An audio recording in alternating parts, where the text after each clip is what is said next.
Hi guys, welcome to another tutorial. First of all, like and subscribe to my YouTube channel and press the bell icon for more update. Then we are going to start a new video. Please watch the full video, like the video and subscribe to my YouTube channel. How to make a design shape on PixelLab easily. Open the PixelLab, select the text seated by writing.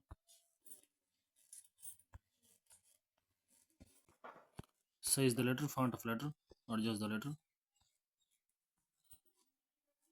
change the color of letter,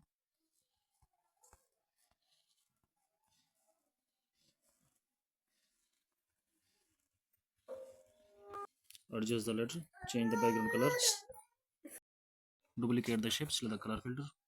Please like the video and subscribe the channel.